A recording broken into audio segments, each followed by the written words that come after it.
Ever look at a blank tile and feel stuck? With just one simple grid and a small repeated pattern, you can unlock endless designs. In today's video, I'm going to show you how fragments and reticula can transform your tangling. So let's just get started and then I'll introduce myself. We are going to just do our corner dots, as you may have seen me doing before if you've seen previous videos that I've done, and join these dots to make a border. So my name is Lisa of Create and Cam with Lisa, and I'm a certified Zentangle teacher. So when it comes to fragments and reticula, it's simply just this. A fragment is a repeating shape or pattern that fits into a reticula, which is also known as a grid. It is as simple as that. It's just kind of fancy terminology for it, really. So now that I've got my border created, I'm going to just divide my tile into some smaller squares. So I tend to split my tile in half and then half and half again. And I'm turning 90 degrees and then doing that on the other side.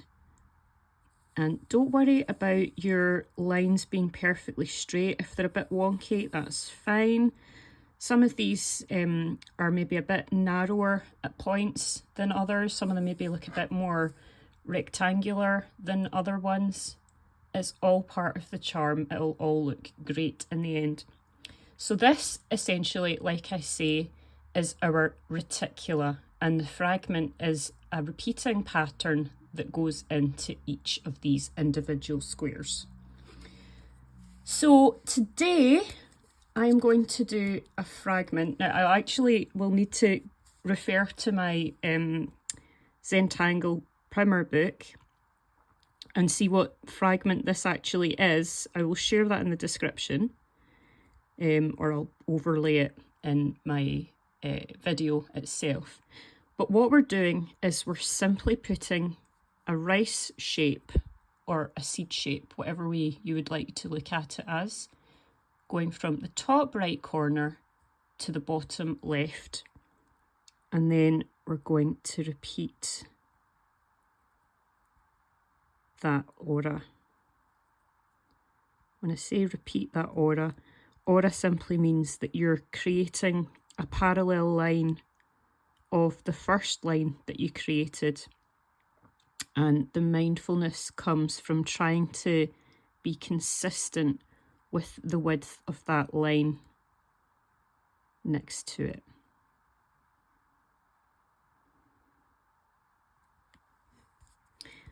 And when you are doing fragments, you can have them so that every single fragment is in exactly the same orientation, or you can try mirroring or rotating the way that each one sits. So I'll demonstrate what I mean by that. If you were to have this tangle repeat itself exactly the same way each time, you would have the rice shape would always be here, going from the top right to the bottom left. But if you rotate it, you can have it instead so that the rice shape goes in the other direction. And then we're doing the auras either side of that seed shape. And then we eventually end up creating what's called a meta pattern.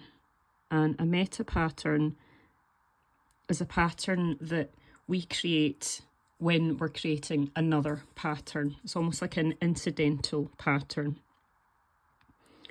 And then just going back here to add some orbs, remembering that we're not creating perfect circles. In Zentangle, there is no perfection. It's just about taking the time to slow down and put pen to paper. And what I'm actually going to do, I mean, you can do this on your own tile or you could just leave it. It's entirely up to you, but I'm going to retrace my original string lines with the ink. You could do this, you could leave it, you could do it at the start, you could do it at the end. But I know I'm going to do this at some point, so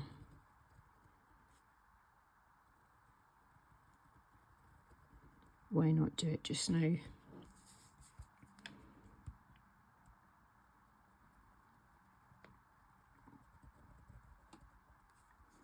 And just taking your time and remembering you don't need to do, you could lift your pen off the tile if you would like.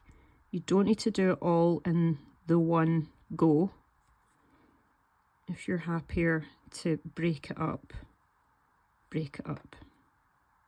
And try not to hold your breath either, because sometimes you feel inclined to hold your breath if you're drawing a longer line, but it doesn't actually really help the drawing process in the end.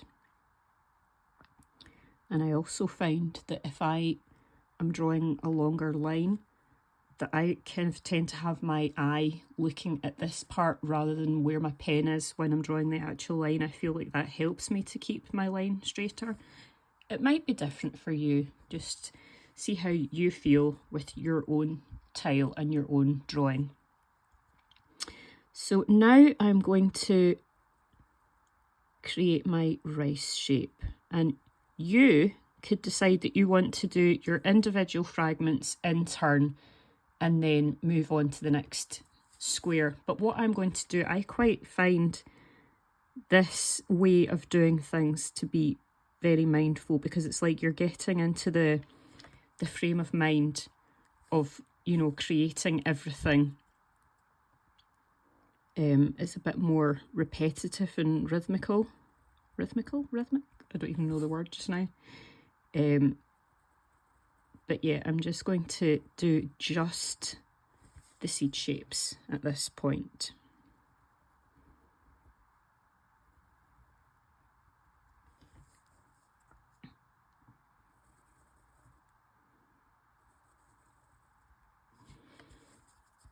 I've actually just not long got back into the house from teaching this morning. I was at the wee retreat, which if you follow me on my newsletter, if you're subscribed to my newsletter, then you'll know I recently taught a class there for kids.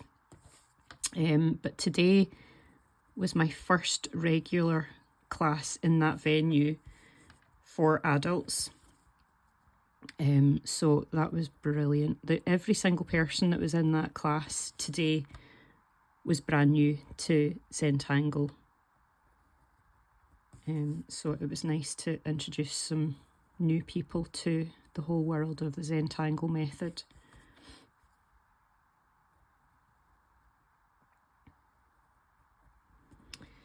So that's us now created all of our seed shapes, and you can see what I mean by the meta pattern. So sometimes you have what looks like, depends whether you want to look at it as, I don't know, helicopter propellers or petals on a flower. There's almost a kind of circular seed shape formation here, but you're starting to get a new pattern emerging just as you're kind of creating the fragments themselves. So now I am going to do my aura for each of these different squares. And as I'm starting to fill this in, I'll just explain a bit more about Fragments and Reticula. So I don't think this particular tangling that I'm doing today has a name. You will find that the concept of Fragments and Reticula does actually apply to tangles that have a name, like well or cubine, fluke. There's can't remember if it's fluke or flukes, but there are so many different tangles that are basically fragment and reticula at the end of the day. And then some fragments can be found in the Zentangle primer book. I'll put a link to that in my description. And then the way that they're presented in the primer book, you go along the rows and the columns, so they're all named like B1 or W3. They're kind of named in that way. So you could have almost any combination of fragments. You could create your own fragments and just repeat them, put them in your grid any which way that you please. And obviously you're not limited to just having a square grid, because you could very well have fragments going into a triangular shape. Like, you know, there's another couple of examples that have just come into my mind just now. We've got the Tangles Tripoli, which is basically triangular grid or reticula, and then Mulligan as well. Like when you have the original shape that you put your fillers into in Mulligan, that is a reticula. And what I love about fragments and reticula is sometimes you feel that you kind of don't know what to tangle and which tangles go with which. I mean, I'm always saying any tangle goes with any one other tangle, but I know that people sometimes get a bit, you know, there are so many different tangles out there, so many different ones to remember. You know, when you use the concept of fragments and reticula, you're just repeating that same pattern over and over and over. So it kind of takes the thinking out of it. So that kind of lends itself in some ways to being a lot more mindful, which is quite nice. You just kind of get lost in your world of designing each different thing.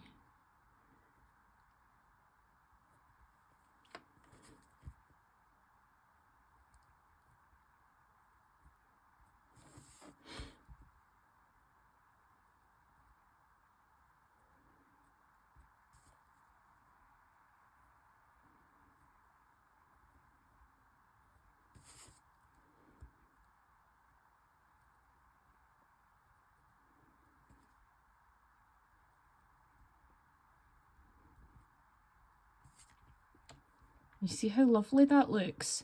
And you could do that without putting the orbs in. I mean, you could certainly leave that bit empty. It's entirely your fragment to play with. Or maybe you could experiment with, if you were to do this exactly the same way that I'm demonstrating it just now, so that the seed shapes are going in different orientations, perhaps you could have the ones that are pointing a certain way have orbs, and the ones pointing the other way don't have orbs. You know, there's lots and lots of different things that you could try.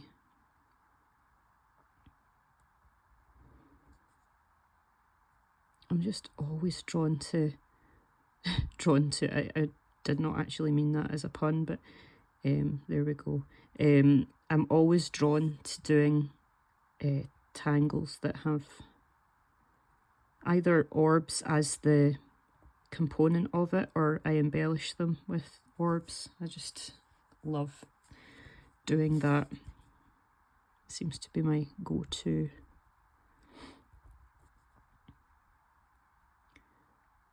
Also, as you'll see, I mean, I've got a pile of tangles that I can show you later on, but you know, I'm just thinking as well, we've got the Tangle Huggins and Crazy Huggins. That is also a form of fragment and reticula, because the individual bit of Huggins before you actually put the filler in, that would be classed as a reticula Huggins.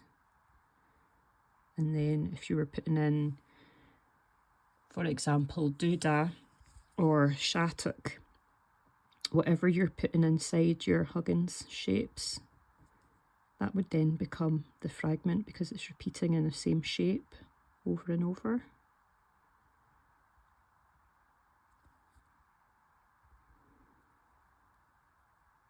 I just like doing this the way that I've taught it today, so that I'm doing the individual steps repeating rather than doing the full fragment. Just like I say, I just kind of get lost in it a bit more that way, in the rhythm of it all. But you might be different. Everyone has their own way of doing things, don't they?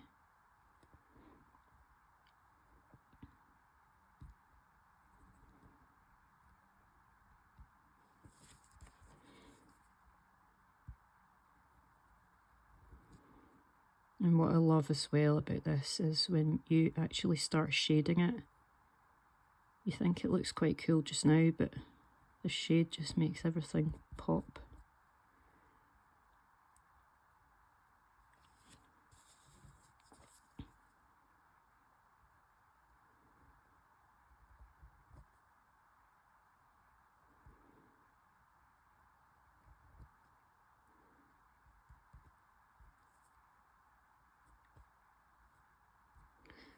So the rain seems to have disappeared here again, which is nice to see, because we had so much sunshine and then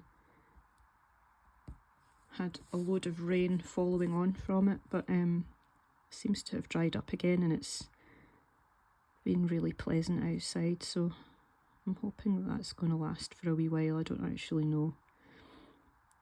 I don't actually follow the weather forecast as such.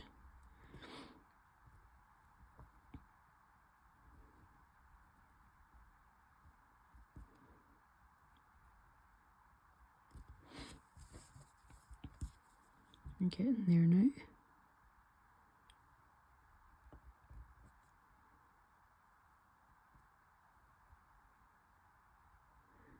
So yesterday, I'll just talk a wee bit about myself while I'm filling this in. Yesterday I went with my family. There was a big group of us. There was three of us, my husband and Isla and I, my parents, my sister and brother-in-law and my two little nephews. We went to a circus that was coming to our area. Not an animal circus, it was just all acrobatic type things.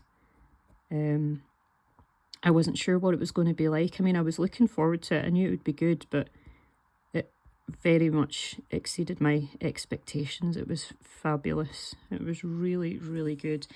And all of the kids, even Otis, my nephew, who's not even 1 yet, he'll be 1 this month, it all did really well because it went on for quite a long time. And they were all really, I mean, it goes to show how good the performance actually was. I mean, there were some things that the performers were doing that was just,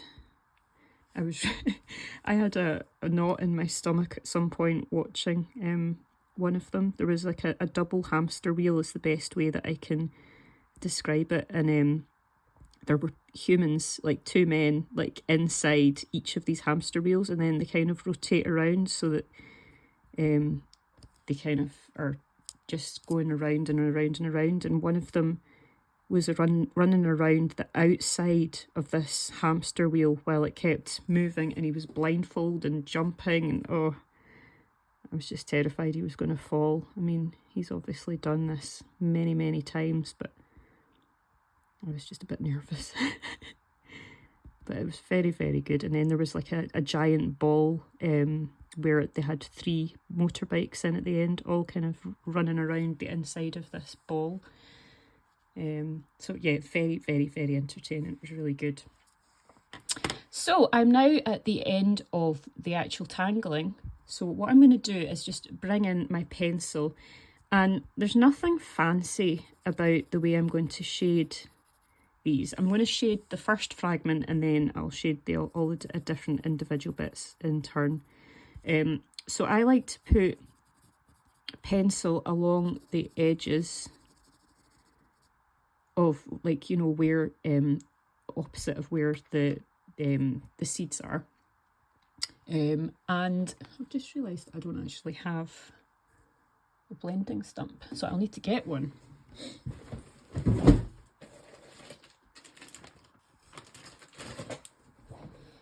Okay, so I'm just going to move this into the centre, this graphite, and not move it too far into the centre, otherwise you'll kind of ruin the illusion of the shading that we're going for. But you can see that that's just leaving a wee bit of a highlight in the middle bit there. You could choose to put a line either side of those orbs. I think I'm going to just put a bit of a grin shape or smiley face on the middle one, and then where the other ones sort of overlap each other, I'm going to do that there.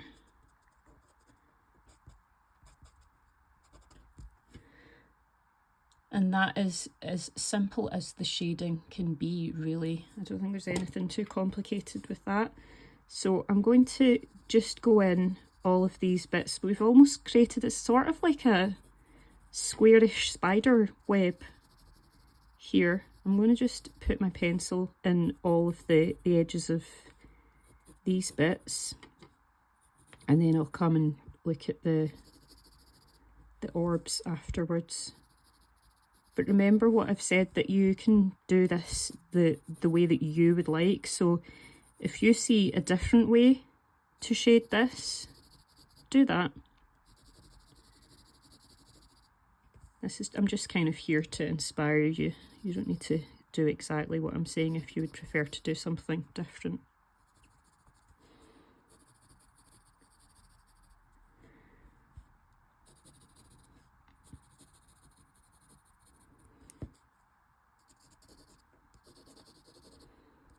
It was so lovely at the end of my lesson this morning. One of the people was saying to me, "Oh yeah, I really do feel that I've relaxed." She said, I felt as the lesson went on, I was getting more and more calm.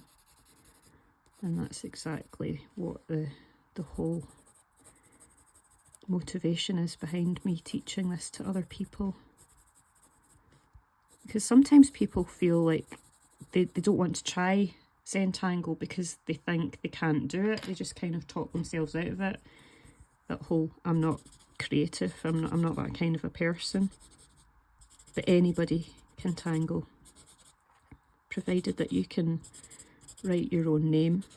You too can do the Zentangle method. It's just sometimes quite deceptive, because once you add in the shading and once all the steps are pulled together, it can look, to people who are not familiar with the method, it can look as if you do need to be artistic. You don't. There are perhaps some techniques that you can learn as you progress with Zentangle method. You could add in watercolour and all that kind of thing, but basic Zentangle method is just really accessible for everybody.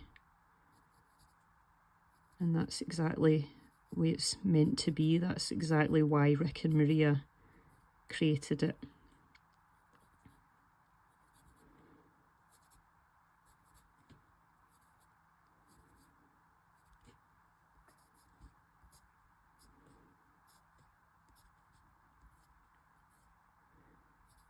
You can obviously experiment as well at this stage with, maybe you want to add some different colour into the different sections that you've got. And pastel pencils, like I remember when I was kind of early into the Zentangle method, and I'm actually, to be honest, now that I've started using the colouring pencils a bit more, I'm a lot more confident than I used to be. But there was a while when I was trying to get some effects like that were similar to other Zentangle teachers or other tanglers, and I found it quite hard to get the same effect that they were getting. And then when I discovered pastel pencils, which basically blend out as easily as graphite, it was just such a game changer for me. So it might be that you might want to look into pastel pencils.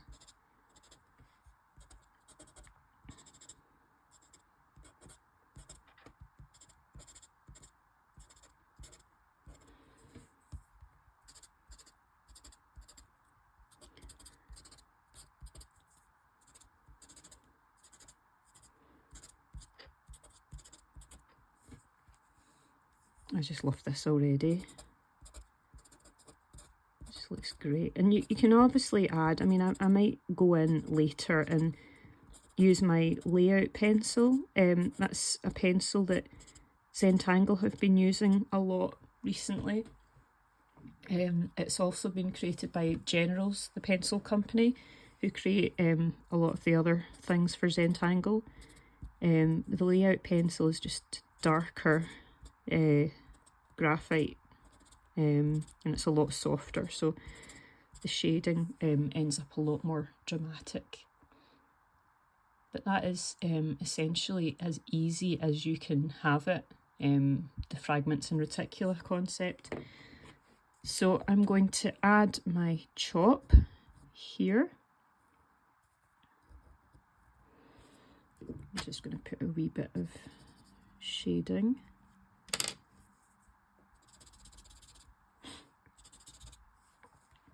And I'm going to show you now some previous tiles that I have drawn. I have a whole bunch of these, so I'll go through them quite quickly. This one, as I mentioned before, you know, doesn't necessarily have to be particularly way around, but you can see this is not a kind of formal straight grid of squares. They're all kind of different shapes. Well, they're the same shape, but they're not as rigidly structured, so you can have like that kind of be a bit more free form.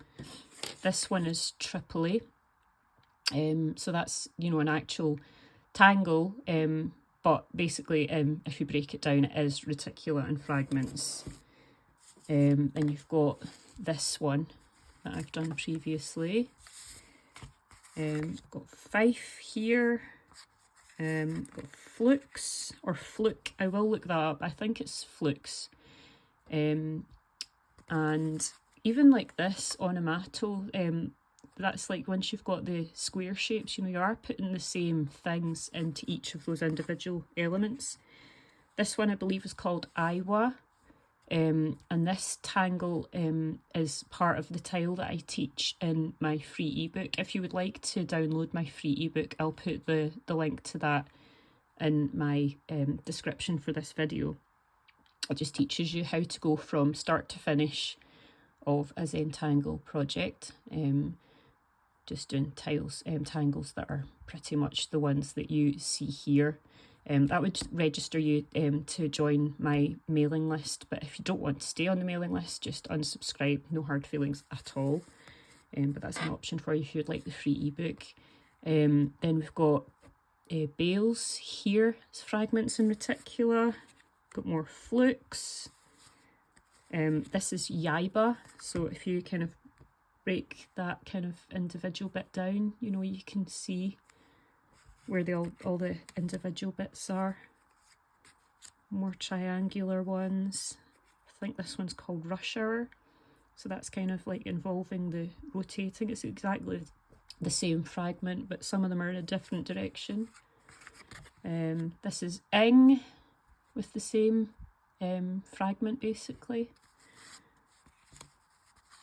So many different things you can do. That one's obviously map tangled, so it's tangles on colour, and then you only tangle on the coloured bit of the tile, and then you leave the rest just as it is. Lots of cubine there. Huggins, and then some more Cubine. So lots and lots of options for you. I've actually got another tile here you might want to see, because this one's slightly different, because this is not a translucency tile. It's, I don't know if parchment paper is the right kind of paper, that the word I'm looking for, but it's see-through, so it is supposed to be used like a translucency tile. I've just cut this paper up, but it's so great. I mean, there's just no end of the combinations of fragments and reticula that you could come up with, so the world is your oyster. You might have seen last week's video, but if you haven't, you know, why not go back to last week's video where I talked about how to use a Zentangle legend. If you don't have the Zentangle Project Pack 10, you could go into tanglepatterns.com, you could choose some patterns from there. You could just have a list of your own favourite tangles that you have, and then put your favourite tangles into a fragment and reticula tile. And I would love to see what you come up with. So if you tangle along with this video, or even if you've just done tangles already that are fragment and reticula tiles, I would love to see what you've come up with. So you could tag me in them at Create and Cam with Lisa. I'm basically that handle on all of my social media, or you could email me lisa@createandcam.art. I really do love seeing all the different works of art that you come up with. And yeah, thank you so much for all of your support. I've had loads and loads of comments recently and encouragement for my channel, so I just want to say thank you to everybody who has actually taken the time to let me know that they're enjoying the channel, and very much appreciated. So I'll hopefully see you at another video in the future, and have a good week. Bye.